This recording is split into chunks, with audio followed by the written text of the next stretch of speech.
Bienvenue au Polysécure épisode spécial. Je suis accompagné de Marie-Ève. Bonjour. Ça va bien? Oui, et toi? Très bien aussi. Aujourd'hui, tu es le centre d'attention et c'est justement très drôle. De ton idée, on va discuter du fait de ta changement de carrière qui était RH vers la cyber.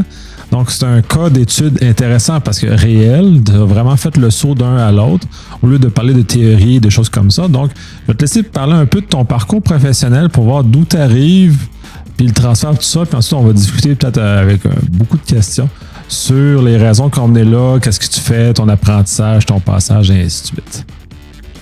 Oui, là, j'ai pas les dates, les années précises, là, mais j'ai comme deux parcours quand même qui sont intéressants à discuter dans ce cadre-ci. Mon parcours professionnel, mais aussi mon parcours bénévole de gestion d'événements aussi que j'ai fait, qui a quand même fait que je me suis retrouvée dans le monde de la cyber. Donc, du côté bénévolat, quand j'ai terminé l'université, j'ai été bénévole pour TEDx Québec. Et c'est là, évidemment, qu'on s'est rencontrés. Oui. Puis là, on a fait de la logistique ensemble, puis ça a été peut-être une couple d'années. Je pourrais pas dire exactement combien, là, mais environ peut-être 6 ans avant que le Secure débute. Je suis pas super bon avec les dates. J'ai aucune idée de quand, où, de comment. Je sais juste que le premier événement de cyber qu'on a organisé ensemble, c'est CQSC en 2018. Oui, puis là, maintenant, je pense que j'ai terminé le bac autour de 2014. Fait qu'on a fait au moins 4 ou 5 éditions de TEDx Québec ensemble. Puis après ça, t'es venu voir puis tu m'as dit je pars mon événement en cybersécurité, ça te tente-tu?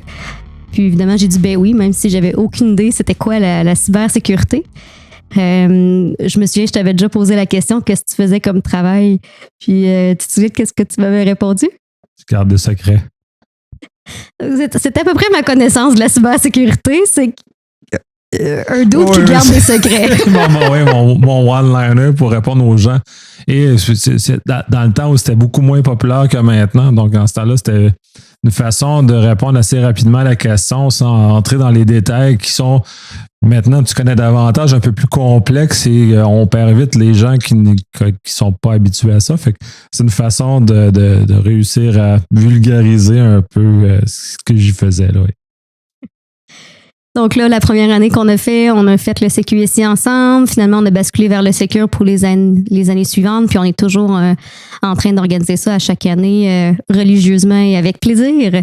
Évidemment, avec un chapeau toujours un peu différent à chaque année. On essaie des nouveaux trucs, des rôles aussi un peu différents. Mais c'est là que j'ai vraiment côtoyé le domaine de la cybersécurité, puis assisté aux conférences par défaut parce que je devais assurer la logistique ou les communications. Donc, finalement, j'ai fini par comprendre que le contenu pouvait être accessible là, à déchiffrer éventuellement un peu le lexique. Puis, donc ça, c'est pas mal mon côté bénévolat là, qui fait que j'ai pataugé un peu dans l'univers de la cybersécurité. Mais c'est très important, très, très intéressant que tu aies commencé par celui-ci. Parce que c'est souvent le chemin qu'on suggère aux gens de prendre pour rentrer dans le milieu de la cyber, de s'impliquer dans des événements, de s'impliquer dans la communauté ou peu importe la façon qu'on le fait. Mais justement, de côtoyer les gens, de commencer à s'imbiber davantage du domaine. Fait que par hasard, tu as fait ça sans avoir nécessairement un objectif dans cette direction-là qui finalement a eu un changement dans ta carrière en cours de chemin, là. Oui, effectivement. C'était de façon totalement aveugle que j'ai sauté dans l'occasion parce que j'aime ça organiser des événements, puis j'ai accepté. Puis finalement, c'est ça, le domaine était séduisant. D'un côté professionnel, par quoi commencer? Qui suis-je? Non, c'est pas vrai. Mais qui es-tu? Mais c'est important parce que le parcours professionnel, puis dans ton cas, parce que tu es vraiment en marge par rapport à ce que la plupart des gens qui sont en cyber, où on penserait qu'il faut comme compétence pour en cyber. Cela étant dit, j'ai d'excellentes amis qui sont que j'ai côtoyés professionnellement, qui n'ont aucun, qui sont de parcours en relations industrielles, des choses comme ça, donc similaires à ton parcours, et qui ont basculé en cyber et qui ont trouvé elles aussi des choses très intéressantes, mais ton parcours étant le tien est aussi très intéressant à ce que tu nous partages justement où tout ça a mené, là. Disons que j'ai occupé plusieurs emplois étudiants divers, un peu comme tout le monde, en restauration rapide, dans plein de trucs. Puis je me suis toujours retrouvée avec des tâches de responsabilité. Finalement, on m'attribuait des responsabilités. J'étais devenue assistante gérante ou des choses comme ça. Donc, j'avais toujours un petit plus, disons, là, dans mes postes parce que, bon, les gens voyaient que je voyais un petit peu plus loin puis ils m'attribuaient plus de responsabilités. Donc, je me suis dit, je dois être bonne pour faire de la gestion, fait que je vais aller étudier en gestion. C'est aussi simple que ça. Je suis allée à l'université faire un bac en administration des affaires. Puis, quand on ne sait pas vers quoi vraiment qu'on veut faire en gestion, c'est ça qu'on fait. Donc, c'est quasiment le bac des tout-skis. Mais c'est super intéressant. Là, j'ai vu chaque sphère de la gestion. Mais ça fait qu'après le bac, je savais toujours pas quelle sphère de la gestion qui me faisait le plus triper parce que le marketing, je trouvais ça intéressant, la logistique, je trouvais ça intéressant. Donc, tout m'attirait un petit peu, mais rien en particulier que je me disais, ah oui, là, c'est sûr, je me spécialise là-dedans. Donc, après le bac, j'ai trouvé un emploi comme gérante de boulangerie dans un grand supermarché. C'est un peu particulier là, comme parcours en sortant d'un baccalauréat en administration, mais moi, j'ai eu vraiment l'opportunité là-bas de gérer mon équipe, gérer mes budgets, faire mes stocks, faire mes commandes, faire mon marketing. Donc, atteindre mon objectif de toucher à toutes les sphères de la gestion pour voir qu'est-ce qui me faisait le triper, là, en fait. Puis bon, on a ouvert un deuxième magasin, fait que c'était super cool comme expérience. Puis là, j'ai décidé d'aller finalement en ressources humaines parce que je m'étais particulièrement démarquée là, dans ma gestion d'équipe. Donc, j'ai fait un petit saut dans le vide. Je suis allée passer mon examen de l'ordre des conseillers en ressources humaines agréés. Puis, j'ai eu mon premier emploi comme dans l'industriel lourd là, en ressources humaines au recrutement. Puis, j'ai beaucoup appris.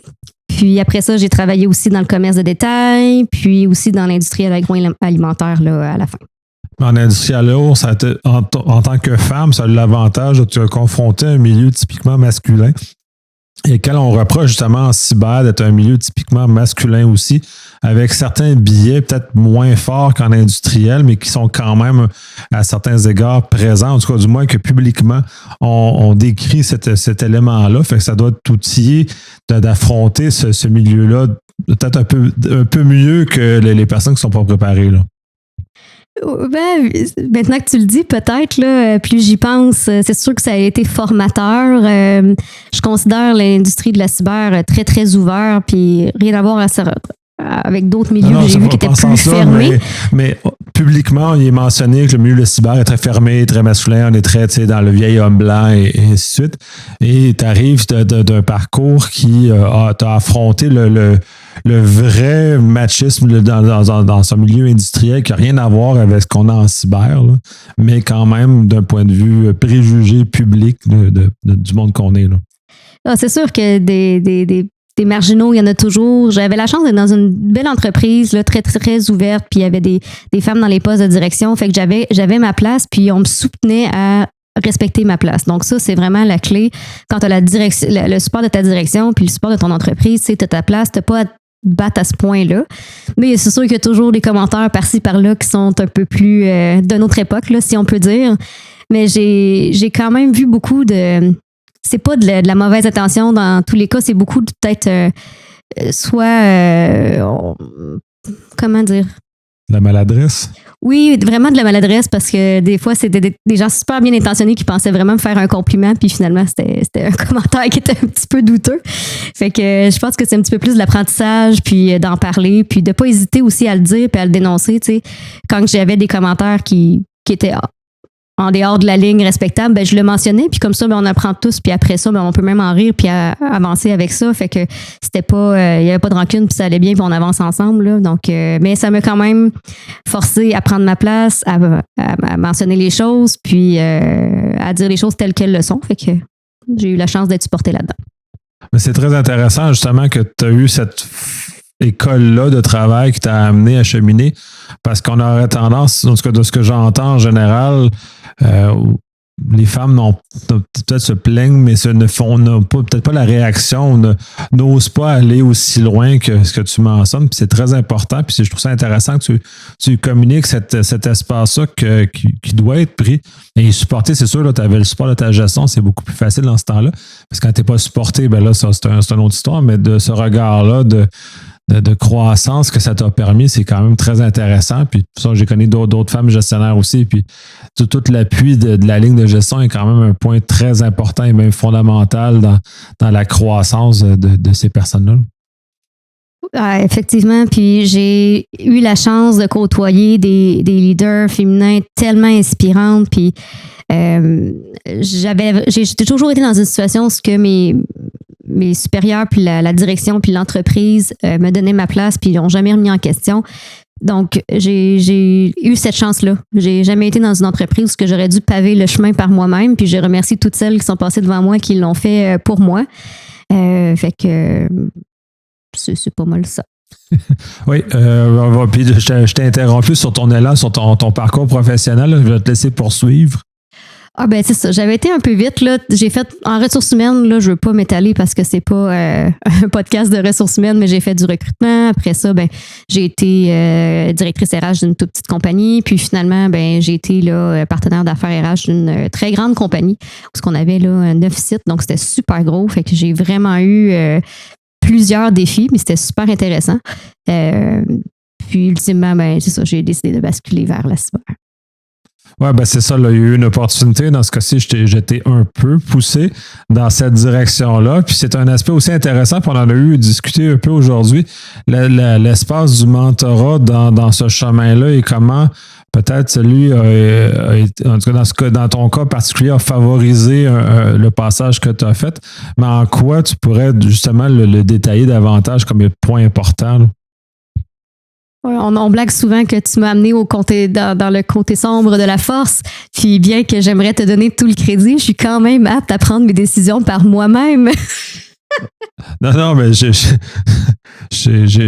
usé de mon influence, mais il demeure que j'ai pas ce degré d'influence. Mais on parlait de mentorat, là. On parlait pas de genre de genre pousser quelqu'un dans une autre direction. Là. Non, je sais, je blague. En fait, au début, je croyais pas que la cybersécurité, ça s'adressait à moi parce que je voyais dans les événements qu'on faisait que je comprenais rien des conférences. Pour moi, c'était un autre langage. Puis, ça a commencé plus à me rejoindre quand on a commencé plus à parler dans le temps, c'était le projet de loi 64. Donc, on a commencé à parler de la loi 25. Puis là, ben, on a eu des invités qui sont des juristes qui sont venus parler. On a eu des personnes un petit peu plus côté RH qui sont venus parler. Puis là, j'ai fait, je comprends toute la conférence, c'est vraiment cool. Puis on a aussi une couple de conférences là, de sensibilisation où là aussi je pouvais tout comprendre. Là. Fait que c'est sûr que le technique, c'est super important, mais il y a tellement de mots que je connais pas que je peux pas comprendre l'entièreté de la conférence. Mais l'édition qu'on a fait du Secure, là, c'était à la semaine numérique, je crois, c'est 2020. Il y avait Ingrid, il y avait Frank Désert, puis il y avait ils ont été en 2021 puis 2022. Là. Ça dépend laquelle tu veux mentionner, mais dans ces cas-là, ils l'ont été dans les éditions. 2021 étant en pur virtuel, 2022 étant la première édition post-confinement. Bon, je pense que c'est 2022, mais je pourrais pas revenir à 100%. Là. Mais on avait Frank Désert là, qui était venu faire une conférence sur il y avait un nom beaucoup plus cool que sensibilisation, là, mais moi, je l'avais compris comme ça parce que c'était accessible à moi. Puis il y avait, en fait, je pense qu'à chaque conférence de Frank, je sors un petit peu plus paranoïaque à chaque fois. Là. Ouais, mais Frank, c'est un grand vulgarisateur aussi. Puis c'est la façon qu'il amène, c'est ça. Puis c'est toute l'espace à la vulgarisation, l'espace à laisser les gens de comprendre, de sortir de l'espace du vocabulaire spécialisé, parce que tu l'as mentionné, puis c'est un peu ça, puis c'est un peu... Ça fait peur à bien des gens, parce que dans la réalité, c'est pas tout à fait ça c'est les concepts. Puis Frank est un bel exemple de personne qui est capable de vulgariser ces concepts-là, très complexes, parce qu'il avait parlé plus de l'identité numérique à ce moment-là. Puis il avait fait la genèse d'identité numérique, d'où ça partait, pourquoi, et ainsi de suite. Puis c'est toujours très intéressant et très enrichissant parce que ces recherches dans lesquelles il nous partage nous amènent ailleurs. Mais pour quelqu'un qui est hors du domaine, ce genre d'éléments-là est très intéressant parce que ça permet justement la mise de mots, de l'expression de concepts peut-être qu'on pourrait considérer en cyber, mais avec des mots de gens normaux, qui permet justement cette accessibilité-là à des concepts qui d'apparence sont complexes, mais dans le fond ne sont pas tant complexes sans qu'ils sont expliqués correctement.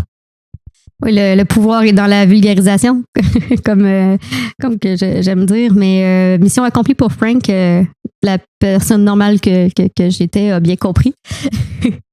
Puis il y a aussi Ingrid qui avait parlé là, d'intelligence artificielle, qui était super intéressant, puis j'avais tout compris. Puis de mon côté RH, ben c'est sûr que je travaille avec les normes du travail, les lois du travail, donc j'ai un petit peu plus un vocabulaire là, de droit que je comprends certains mots quand même. Fait que quand Robic était venu parler de la PL 64, ben j'avais bien compris ce concept-là aussi. Vanessa puis Patrick qui était venu présenter la gestion d'incidents en rapport avec justement le PL 64, loi 25 maintenant. Oui, c'est très intéressant parce que justement, ils l'ont abordé de façon, eux aussi, de façon accessible. Puis, c'est ça, là, j'ai comme trouvé que le domaine était accessible pour moi. Puis, en même temps, ça a comme été le point culminant de plusieurs conférences d'experts en cyber qui aiment beaucoup titiller les RH. Donc, le nombre de fois que j'ai entendu, tu sais, quand tu donnes ton numéro d'assurance sociale à la petite fille des RH, ben, il faut que tu fasses attention. Ben, veux pas, la petite fille des RH qui est dans l'audience, elle s'est sentie concernée. Donc, au départ, c'est pas à ce moment-là que je me suis dit, je m'en vais en cybersécurité. Mais là, j'ai dit, je peux pas croire qu'on se fait autant titiller les RH en ayant très, très peu d'outils pour être capable de sécuriser correctement qu'est-ce qu'on fait. En ressources humaines, le nombre d'informations confidentielles qu'on traite, qu'on discute à tous les jours, c'est faramineux comme données. Fait c'est super important de sensibiliser les ressources humaines à ça. Par contre, moi, à l'école, on disait pour sécuriser tes affaires, tu fermes la porte de ton bureau, puis tu la barres, puis tu fermes ton classeur. Là. Fait que la notion de cybersécurité, je l'ai connue grâce à Secure, je l'ai pas connue grâce à mon cursus scolaire. Donc, je comprends pourquoi mes collègues sont un peu démunis face à ça, puis savaient comme pas trop vers quoi se tourner pour faire face à la conformité, puis faire attention là, à la notion de vie privée. Donc là, c'est là que j'ai fait mon devoir d'aider mes collègues à savoir un petit peu plus c'est quoi la cybersécurité, puis rendre ça intéressant aussi. Là, on s'entend que des fois, ça peut être un peu... c'est pas le domaine le plus sexy. Non, absolument pas. Mais de toute façon, comme pour la plupart des gens ont l'impression, ça a l'air d'un domaine hermétique, puis qui a l'air d'être difficile d'approche. Puis tu l'as vécu comme ça aussi au début. Là, c'était hermétique pour toi jusqu'à temps que certains intervenants, puis c'est en ce sens-là, je vous ai mentorat, c'est pas une personne qui te pousse, mais autant de tous ces éléments-là qui t'amènent tranquillement à comprendre que ce domaine-là est peut-être pas si compliqué que ça, qui est accessible et que tu utilises des mots. Puis justement, ben là, on se retrouve tu parlais du domaine des RH, mais je vois la même chose dans le domaine du droit. Là. Si on peut faire abstraction des gens qui sont spécialisés en PRP, qui vivent dans un univers où on parle encore de classeur comme étant le moyen, barrer son classeur ou sa porte de bureau à clé étant le moyen dans lequel il n'y a pas de projection dans le monde virtuel, dans le monde informatique dans lequel on vit maintenant tous les jours, qui sont essentiellement les mêmes contextes, mais avec des outils différents, avec des éléments différents, donc de réussir à projeter ça. Fait que c'est très intéressant de voir que tu as capté ces éléments-là dans les différentes conférences que tu as assisté, là, par la force des choses. Oui. Puis c'est ça. Donc à ce moment-là, j'avais la chance d'être dans une entreprise qui était ouverte à ce que à mon idée. En fait, moi, j'avais dit hey, j'aimerais ça monter une présentation puis partager à mes collègues qu'est-ce que moi je sais de la cybersécurité qui pourrait aider tout le monde. Puis évidemment, j'ai eu le feu vert grâce à eux. Puis là, j'ai pu monter ça puis présenter ça à mes collègues. Donc là, après ça, mes collègues étaient tous un petit peu plus parano. ce qui est pas une mauvaise chose quand on veut faire des actions en ce sens-là. Puis c'est là qu'après ça, l'organisation pour laquelle j'étais là m'a questionné sur mon intérêt envers la cybersécurité, tout ça, puis m'avait donné une opportunité à l'interne d'avoir un rôle un peu plus hybride, puis se faire un petit peu de sensibilisation aussi. Là. Donc, j'ai commencé à faire ça, puis là, j'ai trouvé ça tellement le fun. Là. J'ai trippé. Là. Mais c'est une belle place à sensibilisation, de toute façon, puis c'est une belle passerelle entre ton monde RH administration vers le monde de la cyber dans ce cas-ci. Parce qu'on manque de gens qui sont capables d'expliquer correctement les concepts. Tu l'as vécu, autant tu as vu les gens qui sont super hermétiques les gens qui sont super capables de vulgariser. Puis entre les deux, il y a à peu près rien. Puis il n'y a pas de passeur, justement, d'aider les gens à passer d'un à l'autre. Puis c'est pas autant d'être parano que d'être conscient des menaces et des problèmes qu'on a.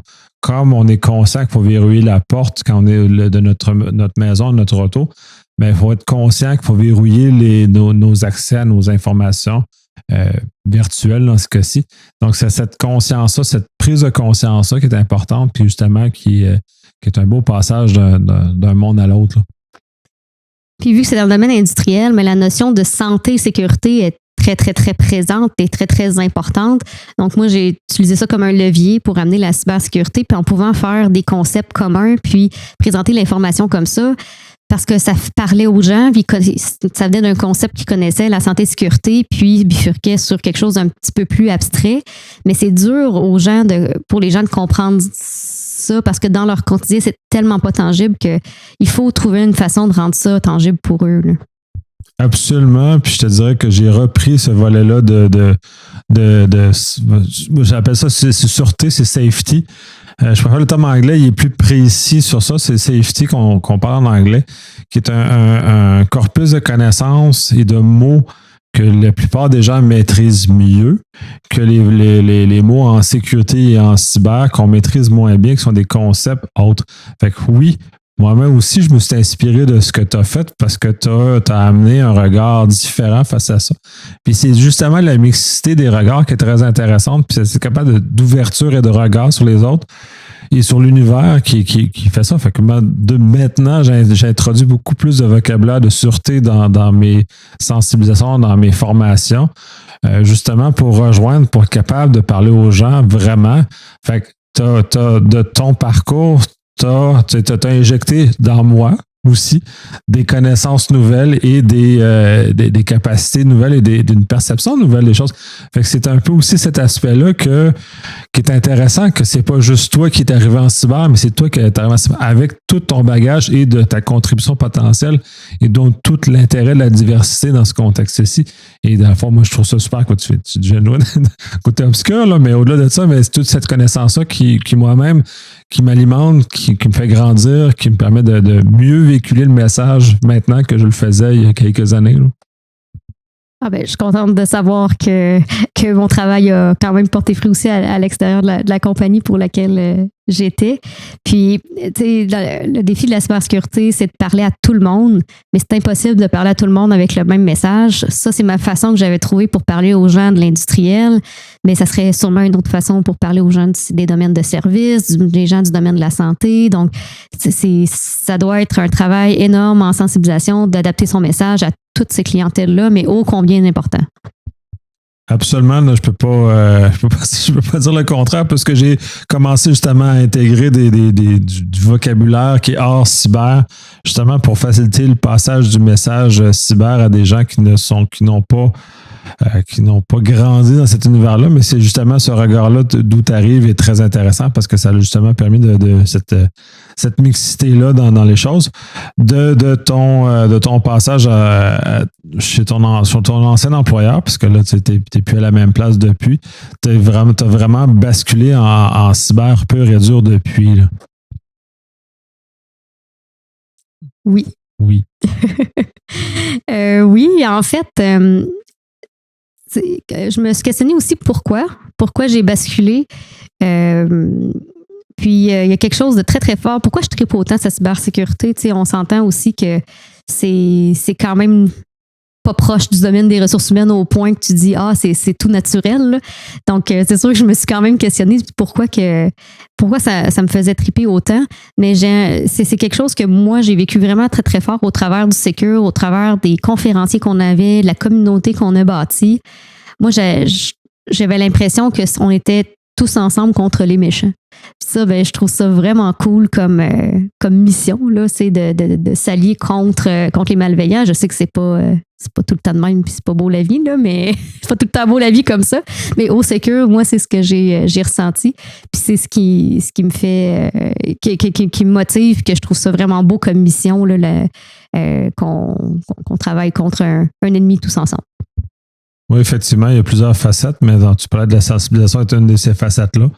Moi, quand tu mentionnes ça, moi, c'est la gestion d'incidents parce que c'est là où j'aime beaucoup œuvrer parce qu'il y a l'adrénaline qui va avec.